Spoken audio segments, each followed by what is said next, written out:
오늘부터 6주 동안은 저희가 올해 저희 교회 식구들이 모두 다 마음의 기준으로 삼아서 살아가야 될 그 비전에 대해서 좀 나누도록 하겠습니다. 오늘은 전체 표어인 하나님의 일하심을 경험하는 공동체라고 하는 전체 주제와 관련된 말씀 나눠드리고요.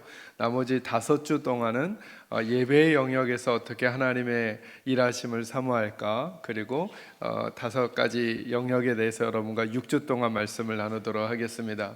그리고 내일부터 시작될 특별 새벽 기도의 시간에도 첫째 날에는 저희 표와 관련된 하나님의 일하심과 관련된 말씀을 첫째 날 나누고요. 화요일부터 토요일까지는 각 영역에서 5가지 영역에서 우리가 어떻게 하나님의 일하심을 경험하게 될까 집중적으로 말씀 나누고, 그래서 저희들이 올 1년 동안에 한번 그런 마음으로 인생을 살아보았으면 좋겠습니다. 개인의 인생을 살면서, 가정을 꾸려가면서, 그리고 여러분의 생업을 움직여가면서, 교회를 섬기면서 하나님의 일하심이 우리들에게 꼭 임하게 되는 한 해가 되기를 사모하며 살고요, 그것을 또 경험하는 저와 여러분이 될 수 있기를 주님의 이름으로 축원합니다.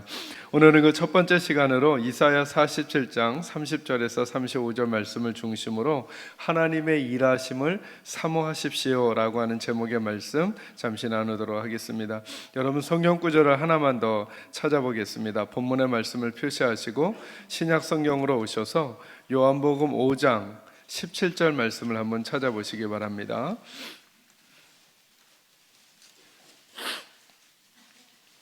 신약 성경 150쪽 그 어간입니다.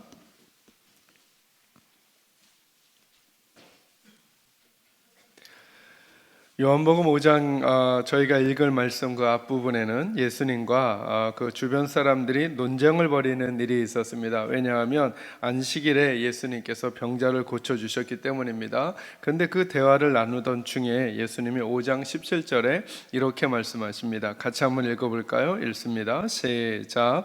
예수께서 그들에게 내가 아버지께서 이제까지 일하시니 나도 일한다 하시매. 아멘. 저와 여러분이 좀 집중하고 싶은 부분은 이 부분입니다. 예수님께서 그들에게 뭐라고 대답하시느냐 하면, 내 아버지께서, 그러니까 누구시죠? 하나님께서 지금까지 이제까지 일하시니 나도 일한다 이렇게 말씀하세요. 그냥 편안하게 넘어갈 수 있는 표현인 것 같지만 저와 여러분이 조금 더 묵직하게 한번 들어보았으면 좋겠습니다.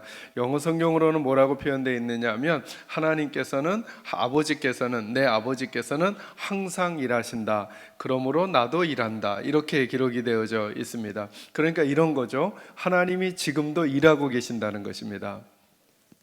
믿으십니까? 자, 그럼 이제 우리 쪽에서의 질문입니다. 우리는 하나님의 일하심을 경험하고 살아가고 있냐는 것입니다. 우리들 그렇게 말하죠. 오늘 성경은 그냥 우리들에게 말하는 게 아니라 하나님의 말씀으로 알려주셨습니다. 하나님은 지금도 일하신답니다. 그런데 과연 우리는 하나님의 일하심을 경험하는가? 라고 하는 문제입니다. 여러분, 믿음은 관점의 문제라는 말씀을 제가 누누이 드립니다. 저와 여러분이 하나님의 말씀을 대할 때도 그렇고, 예배할 때도 그렇고, 믿음의 삶을 살아갈 때도 그렇고, 관점의 문제가 매우 중요합니다. 예를 들면 이런 것입니다. 성경에 성경 인물들이 굉장히 많이 나오지 않습니까? 성경은 어떤 관점을 위해서 성경 인물들을 우리에게 주셨을까라고 하는 것입니다. 그럴 때 우리가 많은 경우 제일 쉽게 잡는 게 뭐냐면, 성경의 성경 인물들이 이렇게 살았으니까 우리도 이렇게 살아보자 라고 그 사람들을 우리의 모델로 삼는 경우가 있습니다. 그럼 제가 지금 계속 여러분과 나누고 싶은 얘기는 뭐냐 하면, 성경은 사람들의 일함을 이야기하고 싶으신 것인가, 아니면 하나님의 일하심을 이야기하고 싶은 것인가 라고 하는 것입니다. 예수님께서는 이렇게 말씀하십니다.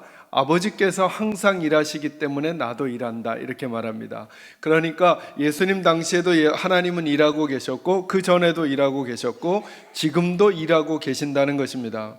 그러니 성경은 사람들이 어떻게 일했는가를 말해주고 싶으신 것일까, 아니면 하나님이 어떻게 일하셨는가를 말해주고 싶은 것일까를 묻자는 것입니다. 그러면 당연히 저와 여러분의 귀결은 어디로 가야 되느냐 하면, 하나님이 어떻게 일하셨는지를 성경은 우리에게 말해주고 싶은 것입니다. 그래서 우리로 하여금 하나님의 사람들, 사람들을 본받으라고 하는 게 아니라 그 사람들을 사용하시고 그 사람들을 이끌어 가신 하나님이 어떤 분이시며 어떤 마음을 가지고 계시며 어떤 계획을 가지고 계시며 어떤 능력을 가지신 분이신지를 깨달아 그 하나님 잘 섬기는 사람들로 우리가 살도록 유도하려고 하나님의 말씀이 우리에게 있다는 것입니다. 그러니 저와 여러분이 믿음의 삶을 잘 살아간다라고 하는 것은 우리들의 일, 우리들의 열심도 중요할 수 있겠습니다. 구체적으로 말씀을 드리면 오늘 설교하는 저의 일 중요할 수 있겠습니다. 찬양한 성가대의 일 중요할 수 있겠습니다. 안내를 하시는 우리 안내위원들의 일 중요하다고 할 수 있겠습니다. 이 모든 일들이 하나님을 섬기는 것이라 중요하다고 할 수 있겠습니다. 그러나 성경의 논리와 원리로 따지다면 이것을 물어야 한다는 것입니다. 오늘 권 목사가 설교했는데 하나님도 일하셨는가라고 하는 것입니다. 오늘 찬양대가 찬양했는데 찬양을 잘하고 못하고의 문제를 넘어서서 하나님도 일하셨는가라고 하는 것입니다. 안내위원들이 일할 때 하나님도 일하셨는가라고 하는 것입니다. 만약에 저와 여러분이 이 질문을 던지고 하나님이 일하시지 않았으면 이건 성경과 관련 없는 우리들의 삶의 이야기에 불과하다라고 하는 것입니다.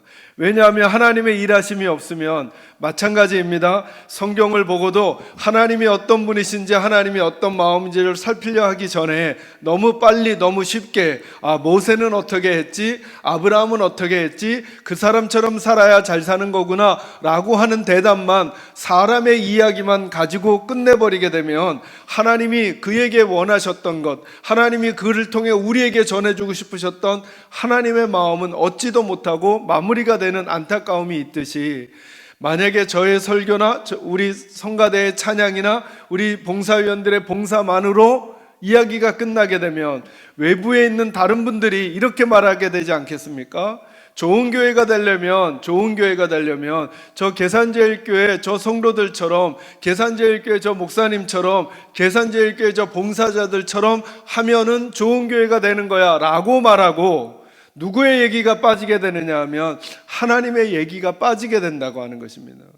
하나님은 어떻게 하셨는지 말할 수 없게 된다면 저와 여러분은 열심히 우리들의 사역과 일들을 감당한 이후에 도무지 하나님과는 관계없는 인생이 될 수도 있는 함정에 빠지지 않겠냐는 것입니다.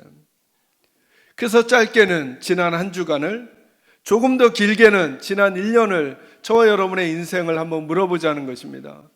지난 일주일 동안 우리가 하나님을 위해서 한 일 말고 하나님께서 우리를 위해서 해주신 일이 있는지 여러분 점검해 보셔야 한다는 것입니다. 지난 2019년 동안에는 하나님께서 어떻게 여러분의 인생을 이끌어 오셨습니까?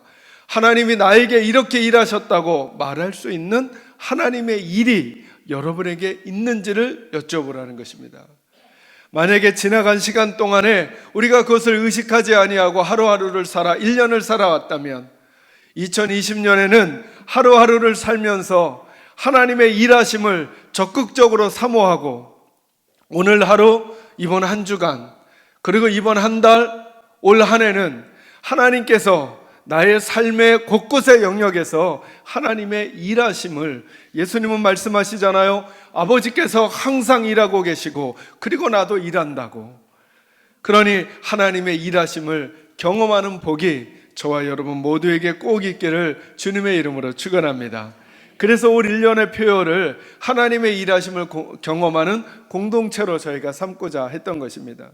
여러분의 개인의 일 속에서, 여러분의 가정 안에서, 여러분의 생업과 여러분의 삶의 터전에서 하나님께서 구체적으로 여러분에게 역사하시는 일들이 많아지기를 원하고, 여러분이 그것을 직접 인지하면서 나는 나 홀로 인생을 사는 사람이 아니라 하나님이 나와 함께 살아가는 인생이야 라고 하는 고백을 할 수 있는 하나님의 사람들로 곳곳에서 서 계시기를 주의 이름으로 축원합니다. 그 영역을 저희가 5가지로 정했던 것입니다. 하나는 예배의 영역입니다. 예배 가운데서 여러분 하나님의 일하심을 경험하셔야 합니다. 그러니까 생명을 걸고 예배의 자리로 나오는 것이죠. 이 예배 시간이 어찌 보면 하나님의 사람들이 재정비되는 시간입니다. 어찌 보면 하나님의 사람들이 새 힘을 얻는 자리입니다. 전쟁터에 나가기 전에 모든 것을 구비해야 하는 군인들처럼, 저와 여러분의 인생 속에서 하나님의 백성답게 살아가기 위해 재정비하는 시간, 그리고 우리들의 무기를 구비하는 시간이 이 예배의 시간인 것이죠. 이 예배의 시간에 사람의 일만 경험하고 돌아가지 마시고 말씀 속에서 찬양 가운데서 기도 가운데서 예배의 처음부터 마지막 그 시간 안에서 하나님께서 여러분 개인적으로 만나주시고 여러분을 인도하시는 그 일하심을 경험하는 복이 올 1년 동안에는 꼭 있기를 바랍니다. 두 번째 나눌 영역이 어디냐면 교제의 영역입니다. 교제의 영역은 하나님을 믿는 사람들과의 만남입니다. 올 1년 동안 한번 이렇게 기도해 보시면 어떻겠습니까? 하나님, 제게 하나님의 사람들을 붙여주십시오.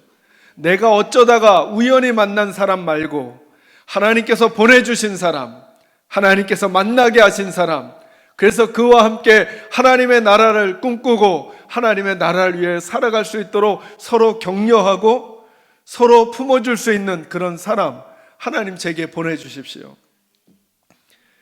그 사람과의 만남에서 하나님의 일하심을 여러분이 경험하게 되기를 주의 이름으로 축원합니다. 세 번째 영역은 말씀의 영역이에요. 우리는 올 1년 동안에도 숱한 설교를 듣게 될 것입니다. 그죠? 근데 그 설교 가운데 하나님께서 내 마음을 찌르시는 말씀이 있어야 될 것 같아요. 여러분 개인적으로 성경을 읽으실 때도 마찬가지예요. 여러분, 하나님께서 징계하는 사람들에게 나타나는 제일 큰 특징 중에 하나가 뭐냐 하면 그거예요. 보기는 보아도 보지 못하고 듣기는 들어도 듣지 못하는 게 하나님께서 주시는 가장 큰 징계 중에 하나예요. 우리는 숱하게 하나님의 말씀을 듣는다고 하고 읽는다고 해요. 그런데 우리 마음을 쳐오는 하나님의 말씀을 받거나 듣지 못하거나 읽지 못하는 경우가 얼마나 많은지요. 올 1년 동안에는 하나님이 여러분 가운데서 말씀 속에서 역사하는 일들이 많아지기를 바랍니다. 말씀을 읽으시다가 눈물을 흘리고, 말씀을 들으시다가 가슴에서 회개의 마음이 떠올라지고, 말씀을 읽으시다가 여러분의 삶의 태도와 눈빛과 자세를 바꾸어 갈 수 있는 성령 하나님이 여러분에게 역사하시는 은혜가 꼭 있기를 간절히 소망합니다. 네 번째 영역이 뭐냐면 사역의 영역이에요. 그 사역의 영역은 하나님의 일과 관련된 것이죠. 하나님의 일이라고 할 때 내가 선택한 하나님의 일인가, 하나님이 나를 써주신 하나님의 일인가, 이 부분을 꼭 한번 점검해 보는 거예요. 내가 좋아서 선택한 일과 하나님이 내게 하라고 내게 기회를 허락해 주시는 일들이 있을 수 있어요. 여러분 그렇잖아요. 저희들의 시간을 쓰고 재능을 쓰고 그리고 물질을 사용했어요. 그런데 내가 거기에 투자하고 애쓰고 수고했는데 정작 나중에 보니까 하나님이 원하시는 일이 아니었어요. 그러면 안 되잖아요. 그죠? 그러니 여러분 꼭 기도하셔야 돼요. 하나님, 올 1년도 내가 살아가면서 내가 어떤 사역에 같이 참여하고 동참을 하더라도 그 일이 하나님의 일이 되게 해주시고, 저는 하나님의 일에 작은 벽돌 하나를 얹으더라도 하나님의 일에 동참하는 인생이 되게 해주세요. 그 하나님의 일과 바르게 만나는 복이 있게 해달라고 꼭 기도하셔야 돼요. 제가 우리 성가대 식구들이나 아니면 주일학교 교사분들에게 짓궂은 말씀 많이 하잖아요. 그게 뭐냐 하면 우리는 가끔 이렇게 헌신해요. 하나님, 저는 평생 동안 교사를 하나님 앞에 하기로 헌신하겠습니다. 하나님, 저는 평생 동안 성가대를 하기로 하나님께 헌신하겠습니다. 그게 정말 바른 헌신인가? 왜요? 성가대를 하고 싶지만 하나님께서 우리 마음에 자꾸 부담감을 주시는 것이 교사라면 저는 우리 성가대 식구들 중에 마땅히 교사로 가야 한다고 생각하는 사람이에요. 교사에 평생 헌신을 했지만 언제부턴가 자꾸 내 마음속에 주차 관리하는 분들이 자꾸 눈에 보이고 그 사역에 마음이 쓰인다면 저는 우리 사랑하는 교사 선생님들 중에 교사를 내려놓고 주차 관리하는 분들이 있어야 한다고 생각해요. 왜 그럴까요? 왜 그럴까요?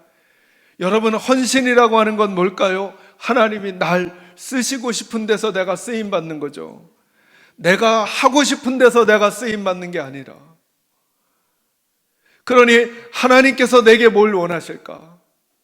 하나님께서 내게 뭘 원하실까? 날 어디로 부르실까? 예, 아주 민감한 안테나를 세우고 하나님의 일에 쓰임받을 때 그 일을 마치고 나서도 하나님께 인정받는 인생이 될 수 있지 않겠냐는 것입니다. 저는 여러분에게 이 감각이 생겨나기를 주의 이름으로 축원합니다. 다섯 번째 영역이 전도와 관련된 영역인데요, 이 전도와 관련된 영역도 마찬가지예요. 여러분, 전도는 우리가 하는 것일까 하나님께서 하는 것일까를 여쭐 때 저는 예수님의 말씀에 비추어 보면 아버지께서 지금도 일하시니 나도 일한다 말씀하셨어요. 전도는 하나님이 하시는 거죠. 그러니 우리가 사모해야죠. 뭘 사모할까요? 하나님, 올해도 제가 어떤 사람들을 만날 때, 우리 가족들을 만날 때 하나님께서 저를 통해 그 영혼을 구원해 주시는 복을 제게 허락해 주세요 라고 사모해야죠. 우리가 하는 게 아니라 하나님이 해주셔야 해요. 하나님이. 그래서 전도도 복인 거죠. 전도도 복인 거죠. 여러분, 한번 여러분의 자녀들을 위해서, 배우자들을 위해서, 그리고 여러분 옆에 있는 동료들을 위해서 기도를 다시 시작하셔요. 내가 전도하는 게 아니라 하나님이 해주셔야 해요. 그리고 하나님이 해주시면 아주 평범한 방법인 것 같은데 그 방법을 통해서도 그 영혼이 하나님께 돌아올 수 있습니다. 저는 그 영역에서도 여러분이 하나님의 일하심을 경험하게 되기를 주의 이름으로 축원합니다. 오늘은 그 다섯 가지 영역을 구체적으로 더 살피기 전에 하나님의 일하심이 우리에게 어떤 의미인지를 좀 더 나누고자 합니다. 이제 본문 말씀으로 오셔서 어디를 보시느냐 하면 이사야 37장 32절 말씀을 한번 보도록 하겠습니다. 같이 한번 읽습니다. 시작. 이는 남은 자가 예루살렘에서 나오며 피하는 자가 시온산에서 나올 것임이라. 만군의 여호와의 열심히 이를 이루시리라. 아멘. 제가 우리 식구들에게 전하고 싶은 구절이 이것입니다. 32절 끝부분에 보면 하나님께서 어떤 약속을 해주시는데 그러면서 뭐라고 말씀하시느냐 하면 만군의 여호와의 뭐가요? 열심히 이것을 이룰 거라는 거예요. 그러니까 그림이 딱 이런 그림이에요. 하나님께서 저와 여러분을 하나님을 섬기는 인생을 허락해 주시고는 하나님이 멀리서 지켜보고 계시거나 관리 감독하고 계시는 게 아니라는 거예요. 이렇게 팔짱을 끼고 어디 너 한번 잘 사나 보자, 잘 살아서 나중에 상을 받는지 나한테 책망을 받는지 한번 보자, 이렇게 생각하시는 분이 아니라는 거예요. 마치 그림으로 따지면 하나님이 팔짱을 푸시고 팔을 걷어붙이고 저와 여러분의 인생의 곳곳의 영역에서 하나님이 같이 일하기를 원하신다는 거예요. 그러니까 팔을 걷어붙이는 하나님의 모습인 거예요. 설교는 저 혼자 하는 게 아니라 하나님이 관심 가지고 계시다는 거예요. 성가대의 찬양은 성가대가 하는 게 아니라 하나님의 관심을 가지고 계시다는 거예요.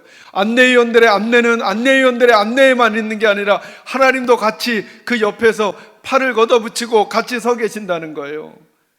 그럼 우리가 늘 생각해야죠. 내 옆에 팔을 걷어붙이고 일하고 계시는 주님이 옆에 계시는 거예요. 그런 주님과 함께 나는 어떻게 일하고 있는가?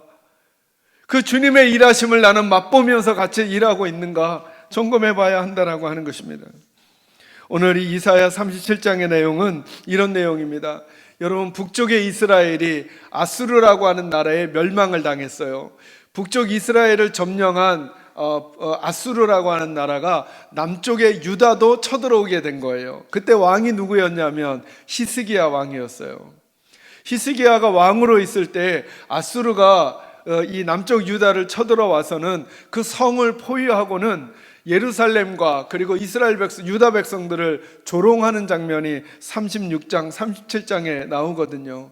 그 일을 경험하면서 히스기야가 하나님 앞에 했던 모습, 그리고 그 히스기야에게 응답하시는 하나님의 이야기가 오늘 본문에 나오는 거예요. 거기에 몇 구절을 한번 찾아보죠. 이사야 36장 4절에서 7절 말씀 한번 보시기 바랍니다.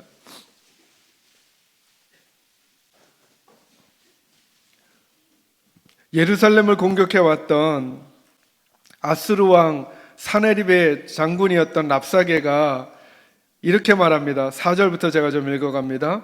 랍사게가 그들에게 이르되 이제 히스기야에게 말하라. 대왕 아수르 왕이 이같이 말씀하시기를 내가 믿는 바 그 믿는 것이 무엇이냐? 내가 말하노니 내가 좋기 싸울 계략과 용맹이 있노라 함은 입술에 붙은 말뿐이니라. 내가 이제 누구를 믿고 나를 반역하느냐? 보라, 내가 애굽을 믿는도다. 그것은 상한 갈대 지팡이와 같은 것이라. 사람이 그것을 의지하면 손이 찔리리니 애굽 왕 바로는 그를 믿는 모든 자에게 이와 같으니라. 혹시 네가 내게 이르기를 우리는 우리 하나님 여호와를 신뢰하노라 하리라마는 그는 그의 산당과 제단을 히스기야가 제하여 버리고 유다와 예루살렘에 명령하기를 너희는 이 제단 앞에서만 예배하라 하던 그 신이 아니냐 하셨느니라. 아멘. 이게 지금 랍사게가 이스라엘 백성들, 유다 백성들과 히스기야에게 하는 말입니다. 너희가 믿는 바가 뭐냐? 내가 너희들을 지금 공격하고 있는데 너희들이 믿는 바가 뭐냐? 너희들이 혹시 애굽을 의지하느냐? 그는 상한 갈대와도 같은 자다. 지푸라기와도 같아서 너희에게 도움이 안 된다. 혹시 너희의 믿는 바가 너희 하나님이냐? 그 하나님이 너를 구원하지 못할 것이다 라고 비방하고 있는 것입니다. 어느 정도로 이 사람들이 비방을 했냐 하면, 그래서 이제 유다의 그 요직에 있던 사람들이 이 랍사게에게 찾아갑니다. 찾아가서는 뭐라고 말하냐, 이렇게 부탁합니다. 언어가 다르잖아요. 다르니까 이렇게 말합니다. 우리가 당신네 언어를 아니까 우리에게만 당신네 언어로 말해서 우리만 알아듣게 하시고 백성들은 못 듣게 해주십시오, 이렇게 부탁을 합니다. 그랬더니 이 랍사게가 어느 나라 말로 말하냐면 유다 말로 이 말을 하는 것입니다. 모든 백성들에게 망신을 다 주는 것입니다. 너희가 도무지 소망이 없고 이제는 희망이 없다. 아수르 앞에서 너희는 멸망하게 될 것이다 라고 그렇게 망신을 주는 것입니다. 그때 히스기야가 하나님 앞에 기도를 시작합니다. 그 기도를 했을 때 하나님께서 아까 저희가 읽었던 그 32절 말씀을 약속으로 주시는 것입니다. 내가 여호와의 열심히 끝내 아수르가 유다를 점령하지 못하고 하나님께서 그 아수르의 왕을 징계할 것이다. 그것을 하나님의 열심히 이루어낼 것이다 라고 하는 약속이 본문의 말씀에 있는 것입니다. 제가 우리 식구들과 오늘 나누려고 하는 말씀이 이것입니다. 하나님의 열심이 하나님의 백성들에게 향해 있다는 것입니다. 저와 여러분이 만난 삶의 상황이 어쩌면 히스기야와 유다 백성들이 만난 이 상황과 유사할지 모릅니다. 세상이 우리를 조롱합니다. 세상에 공격이 있습니다. 아까 우리 집사님 기도하시면서 그렇게 기도하신 것처럼 때로는 질병이 우리를 공격합니다. 때로는 물질의 문제가 공격합니다. 관계의 문제가 우리를 공격합니다. 도무지 살아날 방법이 없을 것 같은, 그래서 마치 하나님의 백성으로 온갖 망신을 다 당하는 것 같은 아수르 왕의 그 졸개 앞에서 이스라엘 백성들은 입도 뻥끗하지 못했습니다. 자기 나라 말로 그렇게 조롱을 하는데 하나님을 조롱하는데도 하나 항변할 수가 없었습니다. 왜냐하면 그들의 입장을 보니까 예수 믿는데 내가 아프고 예수 믿는데 내가 물질적으로 어렵고 예수 믿는데 우리 가정이 복잡하고 힘든데 다른 이들에게 예수 믿고 이렇게 잘 됐다라고 할 말이 하나도 없는 것 같은 상황. 그래서 그렇게 수근수근 되는 것 같습니다. 예수 믿는 너가 그렇게 살고 있냐? 나는 예수 안 믿고도 이렇게 잘 사는데 라고 친척들이, 친지들이, 주변이 그렇게 말하는 것 같은, 망신살이 뻗친 것 같은 그런 상황이 우리에게도 있는 것 같습니다. 아니요, 공격이 바깥에서만 오면 좋은데 우리 안에서도 생깁니다. 이 문제는 하나님도 어쩔 수 없을 것 같은 상황들이 우리에게 있고, 기도해도 소용이 없을 것만 같은 상황들을 우리들 스스로 느끼며 살고 있지는 않냐는 것입니다. 그 상황 가운데 하나님께서 말씀해 주고 계시는 것입니다. 여호와의 열심이 하나님의 백성을 포기하지 않는다는 것입니다. 여호와의 열심이 끝내 히스기야와 그의 백성들을 지켜낼 거라고 말씀하고 있는 것입니다. 사랑하는 성도 여러분, 우리에게도 공격이 있을 수 있다는 사실을 잊지 마십시오. 그러나 하나 더 기억하셔야 됩니다. 그 공격이 우리를 무너뜨릴 수는 없습니다. 여러분, 말씀 한 번 더 보겠습니다. 여기 37장 30절 말씀 한번 보겠습니다. 37장 30절 같이 읽습니다. 시작. 왕이여 이것이 왕에게 징조가 되리니 올해는 스스로 난 것을 먹을 것이요 둘째 해에는 또 거기에서 난 것을 먹을 것이요 셋째 해에는 심고 거두며 포도나무를 심고 그 열매를 먹을 것이 네이다. 아멘. 이게 무슨 말일까요? 올해는 이렇게 먹을 것이고 그 둘째 해는 이렇게 먹을 것이고 셋째 해는 심고 거두며 포도나무를 심고 그 열매를 먹을 것입니다. 이렇게 말하고 있어요. 그렇게 조롱하는 아수르 왕의 그 공격 앞에서 히스기야가 하나님 앞에 기도를 시작했습니다. 그리고 하나님의 선지자 이사야에게 기도를 부탁하고 나서 하나님께로부터 온 응답입니다. 하나님이 이사야를 통해 히스기야에게 뭐라고 말하냐면 당신이 첫째 해에는 이렇게 먹을 것이고 둘째 해에는 이렇게 먹을 것이고 그 다음 해에는 이렇게 먹게 될 것입니다. 이렇게 말씀해 주셨습니다. 이게 무슨 뜻입니까? 그러니까 왕과 왕의 백성의 시간은 끝나지 않을 것입니다. 이 말 아니겠어요? 그죠? 사랑하는 성도 여러분, 여러분은 무엇 때문에 올 1년을 시작하면서 마음이 무겁고 힘이 드십니까? 그때 이 말씀을 먼저 여러분 마음속에 넣어 놓으십시오. 그 공격이 저와 여러분을 절대로 무너뜨리지 못한다는 사실을 믿으시기를 바랍니다. 이 믿음으로 시작하셔야 합니다. 이 믿음으로. 그 공격 앞에서 히스기야가 하나님 앞에 기도를 시작합니다. 여러분 37장 1절과 2절 한번 보셔요.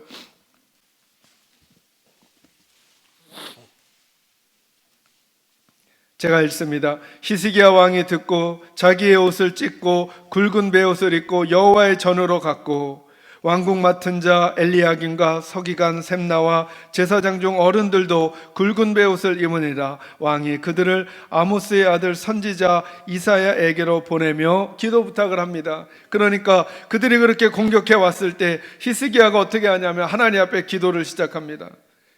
여러분, 하나님의 마음에 민감한 사람들이 필요해요. 여러분, 저와 여러분이 만난 위기가 아니라 그 위기 속에 하나님 앞에서 기도하지 않는 사람들이 위기인 거예요. 여러분, 우리나라가 위기라는 말을 수두룩하게 하죠. 위기가 아니었던 때가 없어요, 여러분. 그리고 앞으로도 위기가 아니었던 때는 없을 거예요. 계속 이 문제를 넘어가면 저 문제가 올 거예요. 그러니까 이렇게 생각해야죠. 위기가 아니라 그 위기 가운데서 하나님의 마음에 민감하지 못한 것이 정말 위기가 되는 거예요. 하나님의 마음에 민감하다는 것은 무엇인가? 이 문제를 가지고 성전으로 들어가 하나님 앞에 펼쳐 놓아야 해요. 말씀 조금 더 봅니다. 14절 보셔요. 14절에 히스기야가 그 사자들의 손에서 글을 받아보고 여호와의 전에 올라가서 그 글을 여호와 앞에 펴놓고 여호와께 기도하여 이르되, 하나님 앞에 기도를 시작했다라고 하는 것입니다. 백성을 설득합니다. 히스기야 왕이 하나님은 분명히 우리를 도울 것입니다. 그리고는 하나님 앞에 기도합니다. 여러분, 기도라고 하는 게 뭔가요? 기도는 하나님이 지금도 열심을 내시는 분이라는 사실을 인정하는 사람들이 하는 게 기도입니다. 기도하지 않는다는 건 하나님의 일하심을 인정하지 않는다는 것과 똑같아요. 여러분, 기도를 시작하셔야 합니다. 우리가 기도할 때 하나님이 크고 은밀한 일을 보여주실 것입니다. 맞아요. 상황이 어떠한지는 여러분 성경 안에서도 늘 말합니다. 하나님의 백성들이 살아간 삶의 환경이 어렵고 힘들 때가 있었습니다. 그때마다 하나님이 그들을 구해내십니다. 왜냐하면 하나님은 일하시고 계셨기 때문에 그렇습니다. 그 하나님이 지금도 일하고 계십니다. 지금도. 상황이 가져다 주는 말로 여러분의 마음의 생각을 삼지 마시고 하나님의 말씀으로 여러분의 생각을 삼으시기 바랍니다. 우리를 향한 공격은 우리를 무너뜨리지 못합니다. 그 문제들을 가지고 하나님 앞에 나아가십시오. 그리고 하나님께서 저와 여러분을 향해 열심을 가지고 있다는 사실을 마음에 믿으십시오. 하나님은 올해도 우리를 지켜내실 것입니다. 하나님은 올해도 우리를 성장하게 하실 것입니다. 하나님은 올해도 막힌 것이 있는 여러분의 가정 가운데 열림을 허락해 주실 것입니다. 어떤 생각이 여러분을 공격하고 있습니까? 어떤 아수르의 장군이 여러분의 마음에 힘듦을 가져다 주고 있습니까? 그렇다면 그 생각마저 하나님 앞에 펼쳐 놓으시고 기도를 시작하십시오. 올해도 먹게 될 것입니다. 그 다음 해에도 먹게 될 것입니다. 그 다음 해에도 먹게 될 것이라고 히스기야에게 약속하신 그 하나님께서 하나님의 열심을 가지고 저와 여러분을 붙드시고 인도해내실 것을 믿는 믿음으로 오늘 한 해도 꼭 승리하는 주의 백성들이 되시기를 주님의 이름으로 축원합니다. 기도하겠습니다. 거룩하신